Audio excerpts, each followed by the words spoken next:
Welcome to future vision study centre Salem.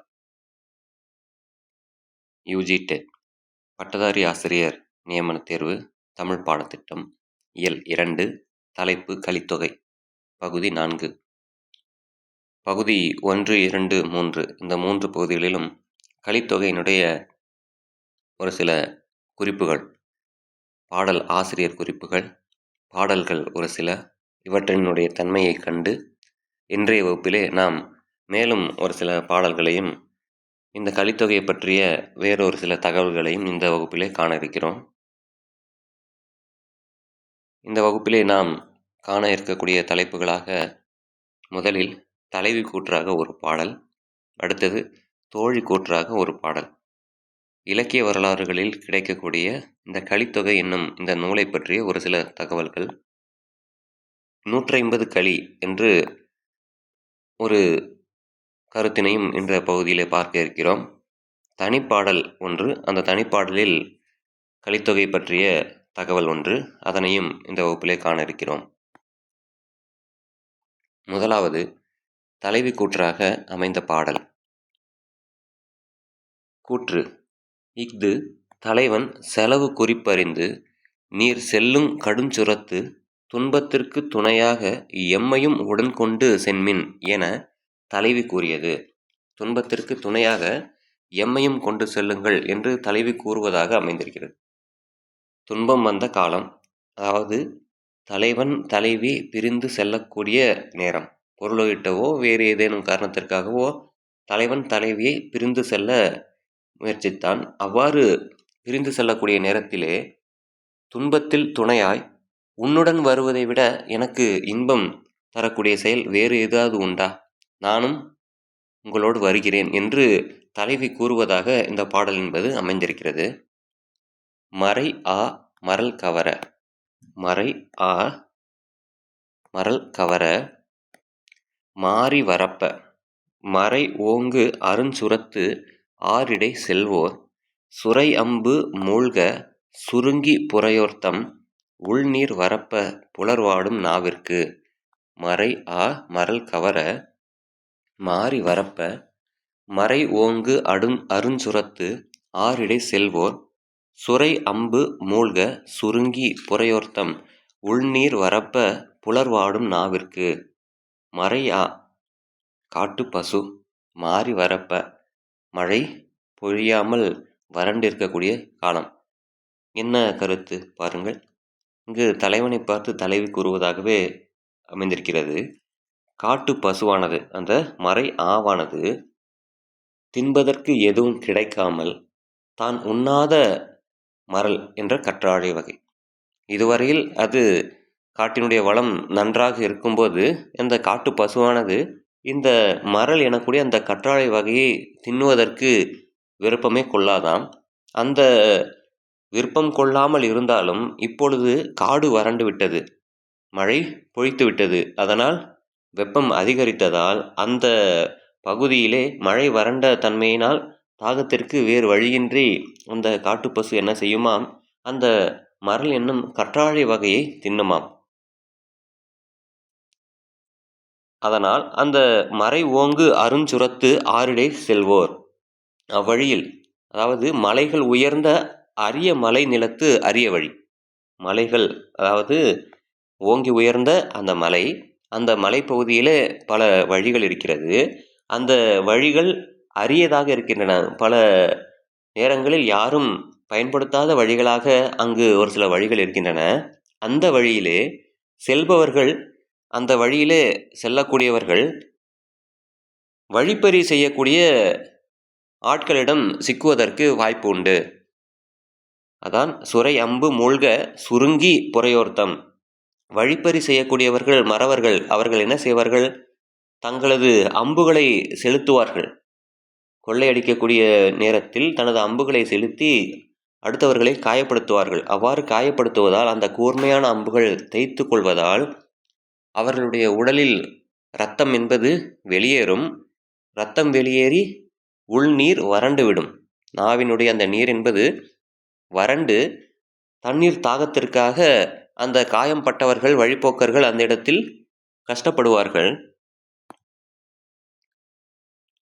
தண்ணீர் பெறா தடுமாற்று. தண்ணீர் பெறா தடுமாற்று அருந்துயரம் கண்ணீர் நனைக்கும் கடுமைய காடென்றால் என் நீர் அறியாதீர் போல இவை கூறல் நின்னீர அல்ல நெடுந்தகாய் எம்மையும் அன்பு அற சூழாதே ஆற்றிடை நும்மொடு துன்பம் துணையாக நாடின் அது அல்லது இன்பமும் உண்டோ எமக்கு. தண்ணீர் பெறா தடுமாற்று அருந்துயரம் கண்ணீர் நடைக்கும் கடுமைய காடென்றால், நாவுக்கு தண்ணீர் பெறாமல் தடுமாறக்கூடிய அளவு அங்கு வெப்பம் என்பது இருக்கும். ஏற்கனவே உடலில் தைத்த அம்பு குருதியை வெளியேற்றியதால் இயல்பாகவே உடலில் தோன்றக்கூடிய அந்த நீர் வறட்சி என்பது அதிகரிக்கும். அத்தகைய துன்பத்தை தாங்கிக் கொண்டு அவர்கள் அந்த தாகத்தினை போக்குவதற்கு அவர்களது கண்ணீரே அவர்களுக்கு துணையாக இருக்குமாம். அந்த கண்ணீர் தான் அவர்களுடைய அந்த நீர் வேட்கையை தணிக்கக்கூடிய தன்மையில் மாறுமாம். அதனால்தான் கண்ணீர் நனைக்கும் கடுமைய என்று கூறுகிறார். காடு என்றால் என் நீர் அறியாதீர் போல இவை கூறல் நின்னீர அல்ல. இப்படி சொல்லி நான் உம்முடன் வரவேண்டாம் என்று நீங்கள் என்னிடம் பார்த்து சொல்கிறீர்கள்.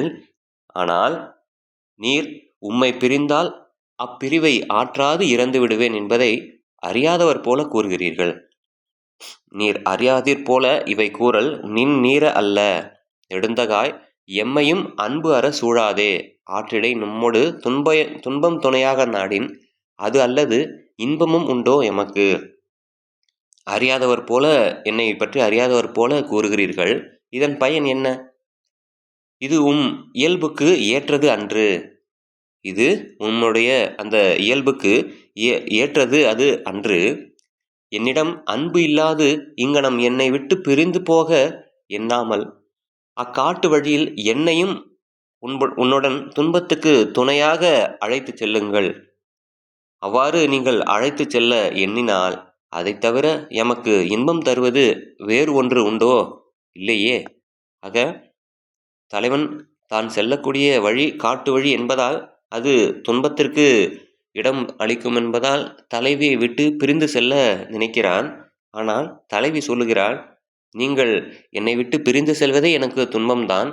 உங்களோடு வருவதில் எனக்கு துன்பம் இருந்தாலும் அது எனக்கு இன்பம்தான் என்று சொல்லி இங்கு தலைவி தன் தலைவனுக்கு கூறுவதாக இந்த பாடல் என்பது அமைந்திருக்கிறது.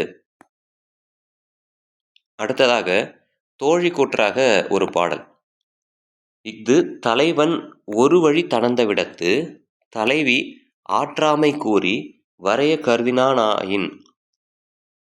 இஃது இடமென சொல்லியது. இஃது தலைவன் ஒரு வழி தணந்த விடத்து தலைவி ஆற்றாமை கூறி வரைய கருதினானாயின் இஃது இடமென சொல்லியது.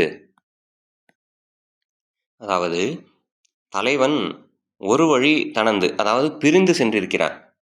யாரே? தலைவியே. தலைவி அவன் பிரிவை ஆற்றாமல் வருந்தினாள். அப்போது தலைவியை மணந்து கொள்ள அவன் நினைத்த அந்த நேரத்தில் அதற்கு இதுவே தக்க காலம் என கூறியது. அவளை திருமணம் செய்து கொள்வதற்கு இதுவே தக்க காலம் என கூறுவதாக இந்த தோழி கூற்றாக அமைந்த பாடல் என்பது அமைந்திருக்கிறது. ஒரு வழி தணத்தல் என்பது பிரிந்திருத்தல் என்ற பொருளை சுட்டுவதாக அமைகிறது.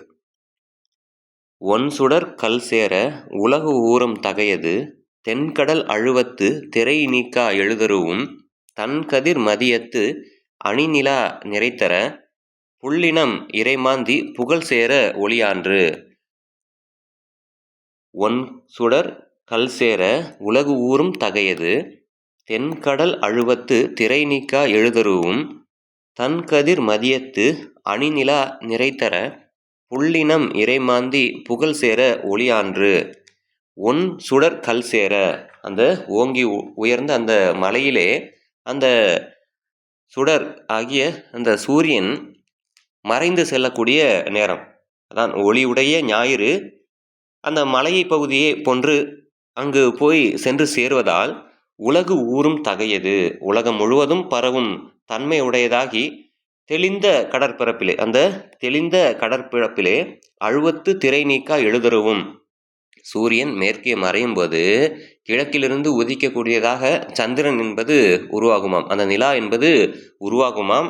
அது இங்கு சொல்லப்படுகிறது. பரவும் தன்மை உடையதாக தெளிந்த கடற்பரப்பில் அலையை நீக்கி தோன்றும் குளிர்ந்த கதிரையுடைய மதியத்தின் நிலவு ஒளி மிகுதலாலும், அந்த மதியத்தினுடைய அந்த நிலவு ஒளி, அந்த அழகு பொருந்திய அணி நிலாவாக அந்த நிலவினுடைய ஒளி வெளிப்படுகிறதாம்.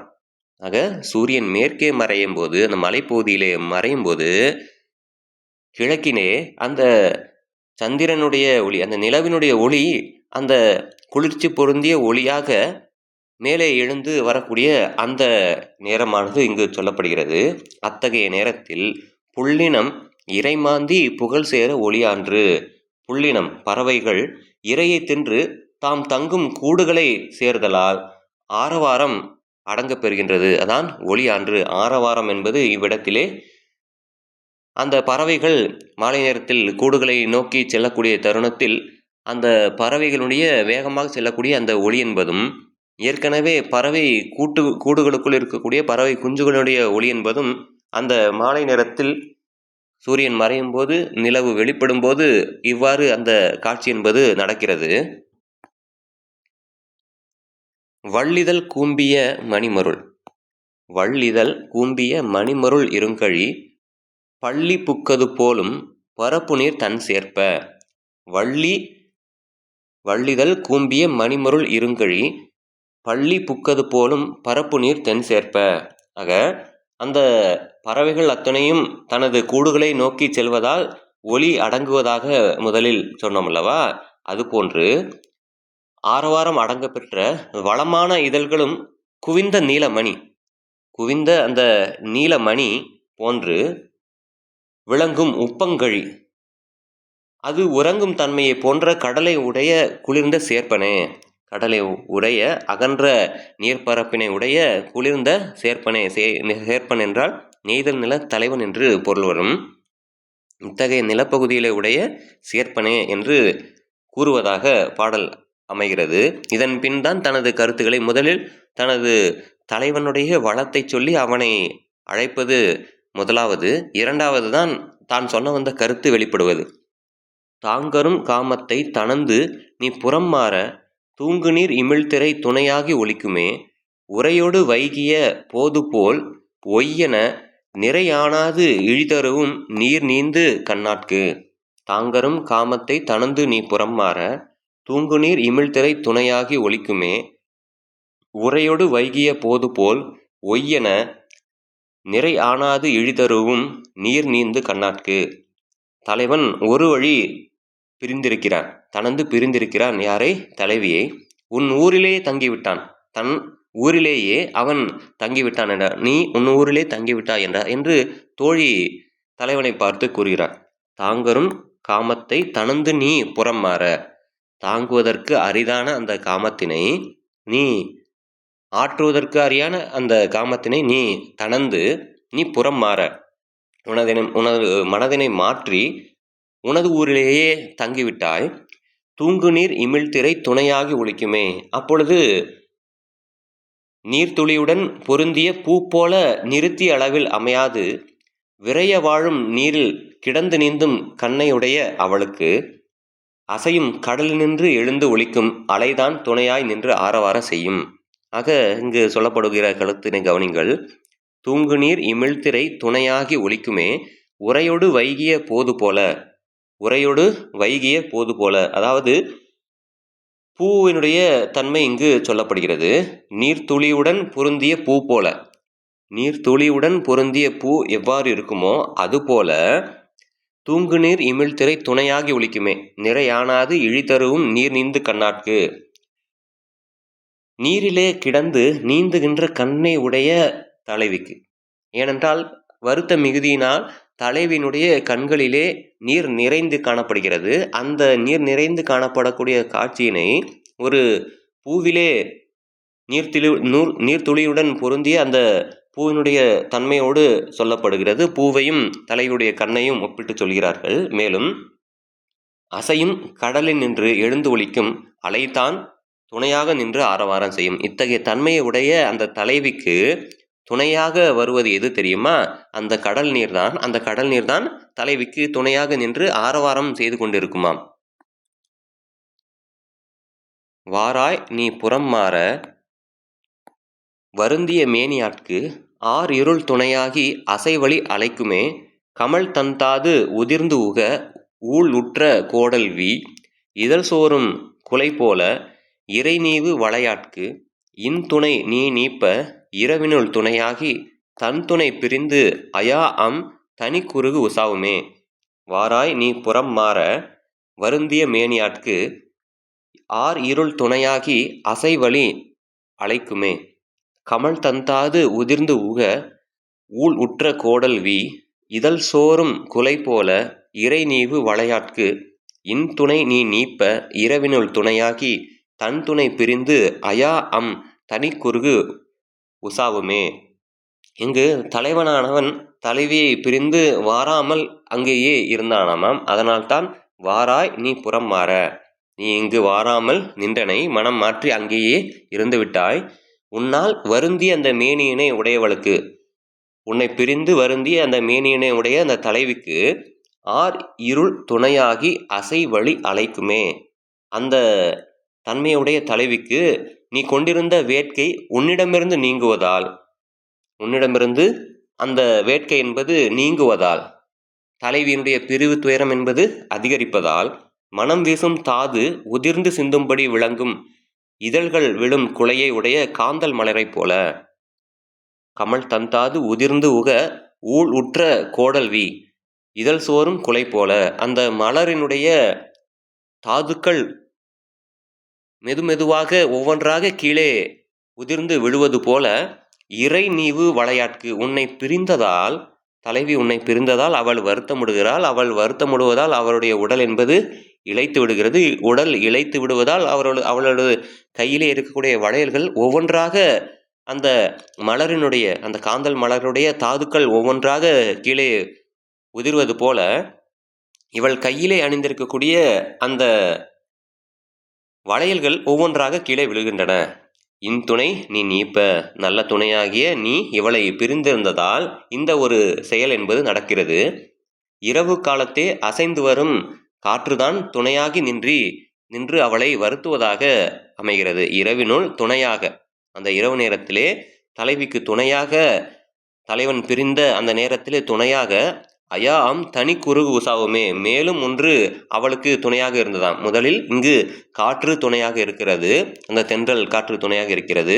மேலும் இவளுக்கு வேறொன்றும் துணையாக இருக்கிறது. அது என்ன என்று பார்த்தோம் என்றால் அது குறுகு, அந்த நாரை என்பதும் அவளுக்கு துணையாக நிற்கிறதாம்.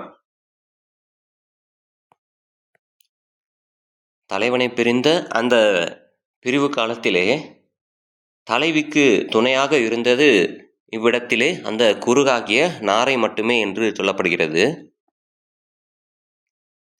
ஒன்சுடர் ஞாயிற்று விளக்கத்தான் ஒளி சாம்பும் நண்பகல் மதியம் போல் நலம் சாய்ந்த அணியாட்கு எனவாங்கு எரித்திரை தந்திட இழிந்த மீன் இன்துறை மரித்திரை வருந்தாமல் கொண்டாங்கு நெறி தாழ்ந்து சாயினல் வருந்தியால் இடும்பை பாய்பறி கடும்தின் தேர் களையினோ இடனே. ஒன்சுடர் ஞாயிற்று விளக்கத்தான் ஒளி சாம்பும் நண்பகல் மதியம் போல் நலம் சாய்ந்த அணியாட்கு எனவாங்கு எரித்திரை தந்திட இழிந்த மீன் இன்துறை மரித்திரை வருந்தாமல் கொண்டாங்கு நெறி தாழ்ந்து சாயினல் வருந்தினாள் இடும்பை பாய்பறி கடும்தின் தேர் களையினோ இடனே.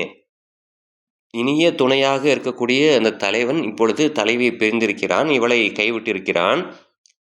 கைவிட்டு அவனது வீட்டிலேயே இருக்கின்றான். அவ்வாறு இருக்கக்கூடிய நேரத்திலே ஒன்சுடர் ஞாயிற்று, சுடரை உடைய அந்த ஞாயிற்றின் மிக்க ஒளியால் தன் ஒளி கெடும் உச்சி காலத்து, தனது ஒளி கெடக்கூடியது, அதாவது மாலையில் சூரியன் மறைந்தால் கதிரவனுடைய ஒளி என்பது மிகும். பகலிலே சூரியன் வெளிப்படக்கூடிய நேரத்திலே அந்த சந்திரனுடைய ஒளி என்பது குறைய தொடங்கும் அல்லவா, அது இங்கு சொல்லப்படுகிறது. ஞாயிற்றின் மிக்க ஒளியால் தன் ஒளி கெடும் உச்சி காலத்து திங்களை போல், உச்சி பொழுதிலே தனது கதிர்கள் அதிகமாக இருப்பதால் சந்திரனுடைய கதிர்கள் குறைவு அல்லவா, அதுதான் ஒளி சாம்பும் நண்பகல் மதியம் போல. நதியம் போல இங்கு அத்தகைய நன்மை கெட்ட முகத்தினை உடையவளுக்கு, அதாவது அதுவரையில் நன்மை என்பது இருந்து கொண்டிருந்தது தலைவன் உடன் இருக்கும்போது, இப்பொழுது தலைவன் பிரிந்திருப்பதால் தலைவனுடைய முகத்திற்கு என்பது அழகு கெடக்கூடிய தன்மையாக மாறுகிறது. இத்தகைய முகத்தையுடைய தலைவிக்கு இரவு காலத்தே தன் சேவலை பிரிந்து வருந்தும் தனியான குருகுதான் துணையாக உரையாடும். அந்த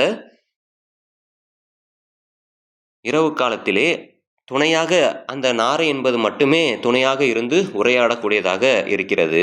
இவ்வாறு எரித்திரை தந்திட இனிய நீர்த்துறையில் வீசு அலை ஏறக்கொண்டு வந்து போடுவதால், அந்த அலை என்பது மிகுந்த வேகமாக வந்து அந்த கடலினுடைய அந்த மீனை கொண்டு வந்து கரையிலே வீசுமாம். கடல் அலை என்பது வேகமாக வரும்போது கடலிலே இருக்கக்கூடிய அந்த மீனை கொண்டு வந்து கரையிலே தூக்கி வீசுமாம். அப்பொழுது அந்த மீன் என்பது என்ன செய்யும்?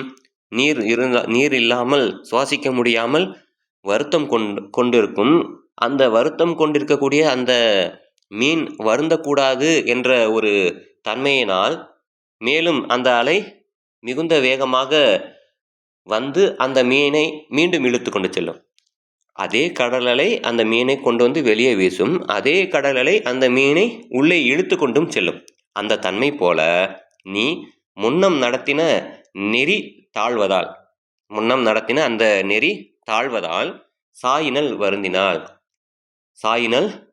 வருந்திய சாயலை உடையவளாகிய அந்த தலைவி என்பவள் வருத்தம் கொண்டு இருந்தால், இடும்பை பாய்பறி கடுந்தின்தேர் களையினோ இடனே, அவளது அந்த மெலிந்து வருந்தியவளின் வருத்தத்தை பாய்ந்து செல்லும் குதிரை பூட்டப்பட்ட திண்ணிய தேர் வெளியாக வரைவோடே வந்து களையுமானால் நல்ல காலம் என தோழி தலைவனை மணந்து கொள்ளும்படி வேண்டினார்.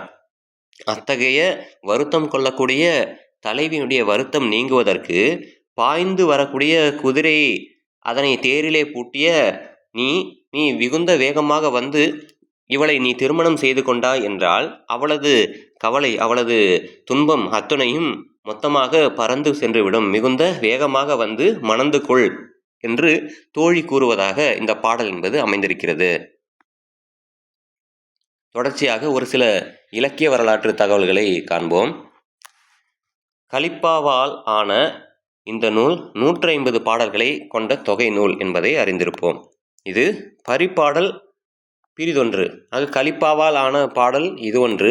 வேறு ஒரு தொகை நூல் வேறு ஒரு பாவகையில் இருக்கிறது என்றால் அது பரிபாடல் என்றுதான்.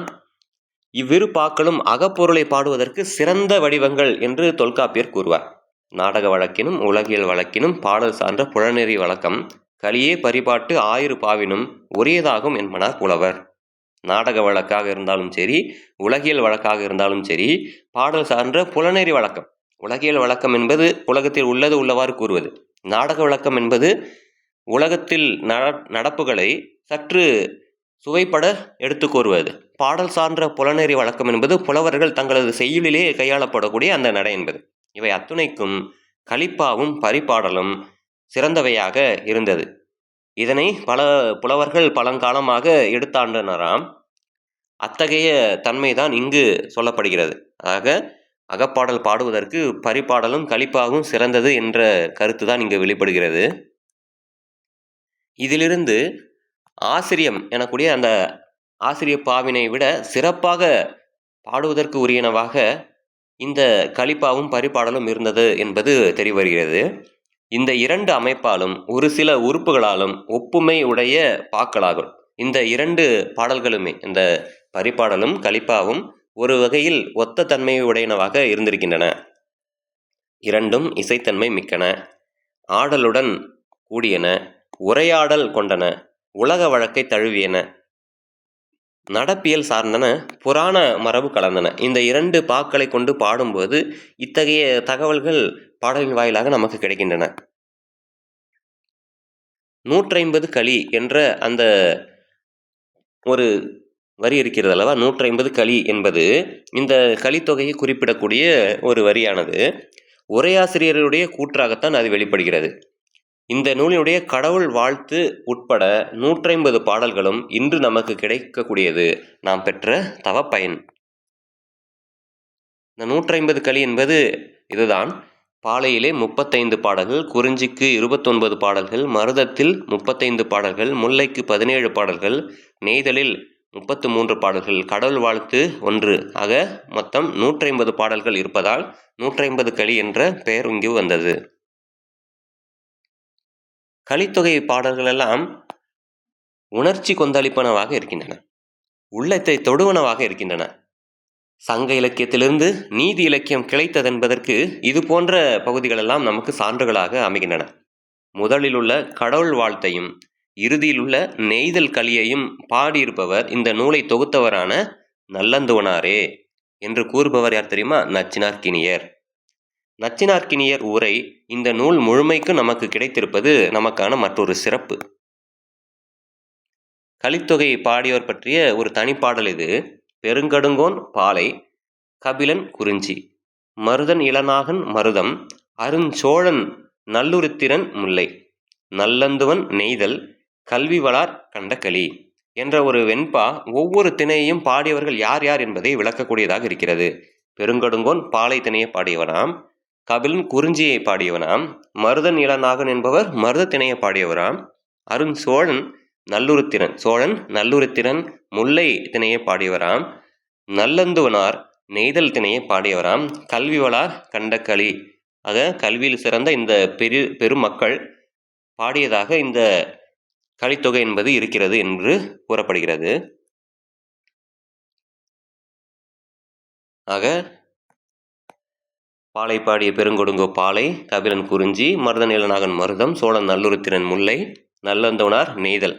ஒரு சிலர் நல்லந்துவனாரே நூல் முழுமையும் பாடியிருக்க வேண்டும் என்றும் கருத்து தெரிவிக்கிறார்கள். சீவை தாமோதரம் பிள்ளை அவர்கள் முதலில் இந்த நூலை அச்சிட்டு வெளியிட்டார். இந்த நூலை முதலில் அச்சிட்டு வெளியிட்டவர் யார் என்று கேட்டால் சீவை தாமோதரம் பிள்ளை அவர்கள். தாழிசைகளில் ஒரு பொருள் மேல் 3 அடிக்கு வரும் பகுதிகள் உள்ளத்தை கவர்வன, கற்றறிந்தார் எத்தும் களி என்பதற்கு முற்றிலும் பொருத்தமுடையதாக சிறந்த பாடல்கள் இந்த நூலிலே கிடைக்கின்றன. பா வகையால் பெயர் பெற்ற தொகை நூல்கள் 2, ஒன்று கலித்தொகை, இன்னொன்று பரிபாட்டு. இந்த இரு வகை பா வகைகளில் மட்டுமே பாடப்பெறும் என்பது தொல்காப்பிய விதி. அகப்பாடல்கள் பெரும்பாலும் இந்த 2 வகையால் தான் பாடப்படுகிறதாம். பாடல் சார்ந்த புலனெறி வழக்கம் கலியே பரிபாட்டு ஆயிரு பாவினும் உரியதாகும் என்பனார் புலவர். ஆக அகப்பாடலுக்கு சிறந்ததாக முற்காலத்தில் கருதப்பட்ட பாவகை இனங்கள் என்பவை பரிபாட்டும் கலித்தொகையும் ஆம். தொல்காப்பியத்தினுடைய அந்த இலக்கண விதிப்படி கலிப்பாவால் ஆன அகத்திணையை பாடும் ஒரே 8 தொகை நூல் கலித்தொகை மட்டுமே. விருத்தப்பா அதாவது ஆசிரியப்பா வளர்ந்த பிறகு கலிப்பா போற்றப்படவில்லை என்று கூறுபவர் மு. வரதராசனார். கற்றறிந்தார் ஏத்தும் களி, கல்வி வளார் கண்டகளி என்னும் சிறப்பிற்கு உரியது கலித்தொகை. அந்த கலித்தொகையினுடைய பெருமையை திருத்தகு மாமுனி சிந்தாமணி, கம்பன் விருத்த கவிவனமும் வேண்டோம், திருக்குறளோ கொங்குவேள் மாக்கதையோ கொள்ளோம், நனி ஆர்வம் பொங்கும் களி இன்ப பொருள். ஆக திருத்தகு மாமுனிவனாகிய திருத்தகு தேவர் அவருடைய சிந்தாமணியாக இருந்தாலும் சரி, கம்பன் இயற்றிய விருத்த காவியமான கம்பராமாயணமாக இருந்தாலும் சரி நாங்கள் வேண்ட மாட்டோம். திருக்குறளோ இல்லை கொங்குவேள் மாக்கதையோ அந்த பெருங்கதையாக இருந்தாலும் அவற்றையும் நாம் கொள்ள மாட்டோம். நனி ஆர்வம் பொங்கும் களி அந்த களித்தொகை இதனுடைய இன்ப பொருளையே நாம் வேண்டுவோம் என்று கருத்தானது அமைகிறது. ஒரு சில பயிற்சி வினாக்கள் உங்களுக்காக. துன்பம் துணையாக நாடின் அது அல்லது இன்பமும் உண்டோ எமக்கு. இந்த வரிகளினுடைய இந்த கூற்று யாருடையது? துன்பம் துணையாக நாடின் அது அல்லது இன்பமும் உண்டோ எமக்கு. இவ்வரிகள் யாருடைய கூற்றாக இருக்கின்றன? நிச்சயம் பதில் தெரிந்து வைத்திருப்பீர்களே. தலைவி கூற்றாக இருக்கின்றன. ஒன்சுடர் ஞாயிற்று விளக்கத்தான் ஒளி சாம்பும், ஒன்சுடர் ஞாயிற்று விளக்கத்தான் ஒளி சாம்பும் நண்பகல் மதியம் போல் நலம் சாய்ந்த அணியாட்கு. இவ்வரிகள் யார் கூற்றாக இருக்கின்றன? ஒன்சுடர் ஞாயிற்று விளக்கத்தான் ஒளி சாம்பும் நண்பகல் மதியம் போல் நலம் சாய்ந்த அணியாட்கு. இவ்வரிகள் யார் கூற்று? இவ்வரிகள் தோழிக்கூற்றாக அமைந்த பாடல். அகப்பொருள் பாடுவதற்கு சிறந்த யாப்பு வடிவங்களாக தொல்காப்பியர் கருதுவன. அகப்பொருளை பாடுவதற்கு சிறந்த யாப்பு வடிவங்களாக தொல்காப்பியர் கருதுவன யாவை? கலிப்பாவும் பரிபாடலும். 150 களி என்பது யார் கூற்று? 150 களி என்பது யாருடைய கூற்றாக இருக்கிறது? 150 களி என்று கூறியவர் யார்? சரியான பதில் உரையாசிரியர்.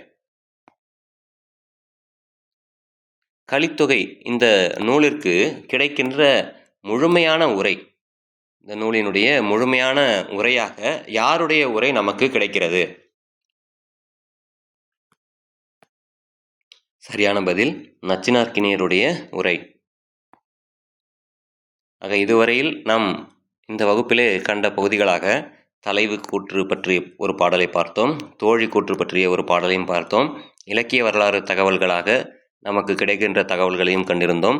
150 களி என்னக்கூடிய தலைப்பில் எந்தெந்த பாடலாசிரியர் எத்தனை பாடல்களை பாடியிருக்கிறார் என்ற அந்த தகவலையும் கண்டிருந்தோம். தனிப்பாடல் ஒன்று கூறப்படுகின்ற இந்த கலித்தொகை இந்த நூலை பற்றிய சிறப்பினையும் நாம் கண்டறிந்தோம்.